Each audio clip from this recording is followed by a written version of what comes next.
Sino magagawa ng intro? Ikaw nga, sasapakin na kita eh. Hindi nga eh. Ako nga yung magsasalita, ako yung unang salita ko, kayo yung Nga, ikaw nga mag-intro. Yan, akin ba yan? Sasapakin kita. Nagalit tayo ng interview. Hindi nga, putang ina mo, tanga eh. Ulitin mo. Wala. Yan. Dapat kasi konti Hindi ah. Ikaw ang alala ng space dito eh. Nag-away pa. Wala, huwag mo titignan itong question eh. Madulang. Parang teacher ng grade 2 to eh. Question number. Ano number na pa? 7. Yan, 7 na nga kanina. 8 na. 8 na, okay. So, question number 8. 8 na nga. Okay. Yung pagsubok, problema. Anong naging way ninyo? Paano nyo Yung pagsubok. Siyempre, yung pagsubok dito kasi. Paano mo na? Sige. Ulit, Siyempre. i-post mo nga muna. Ikat mo na. Part mo yun. Kinakabahan ng puto. Tagal-tagal na nagbibidyo eh. Sige. Matutunayan natin ngayon ang istorya ng 3 sa 5 uuwi.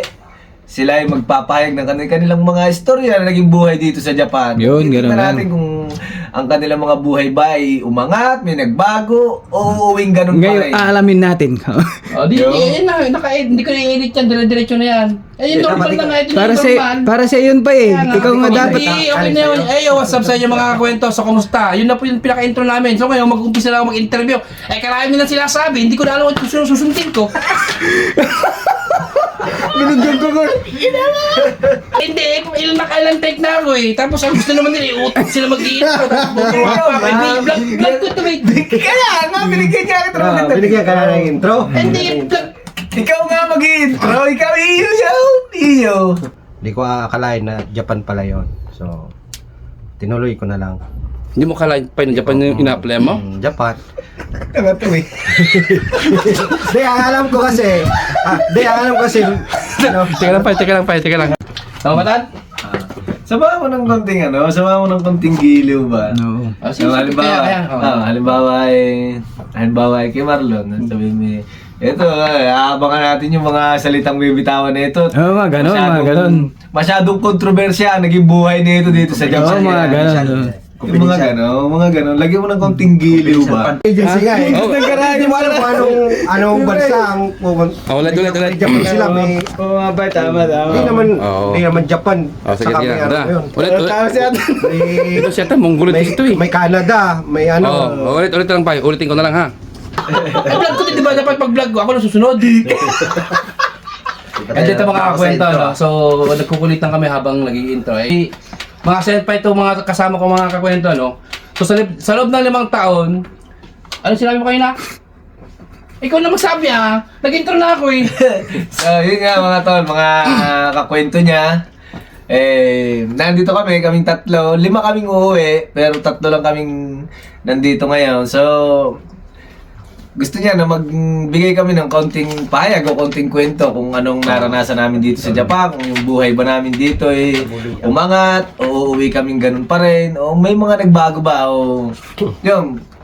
Tapusin niyo yung video at siguro kahit pa paano may mapupulot kayong aral sa mga naging experience namin dito. Lalong-lalo sa mga nag-a-apply, nagbabalak na mag-Japan. Oo. Marami kayong matutunan sa vlog na to.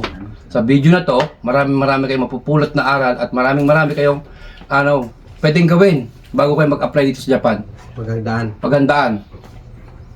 Yung mga hinanda ka daw katanungan. Siyempre, tulad ako, alam mo, i-memorize ko to, Meron din sa ginandang katanungan. Meron din. Hinanda rin siyang katanungan para sa amin. Hindi namin to alam. Siyempre on the spot, di ba? Confidential. Ayun yung nag-video. Si Morgan. Hindi, para makuha naman si Morgan, Ayun, kami lahat, kagugulo namin pusang ka ng vlog to. Kagulo, buwisit kayo.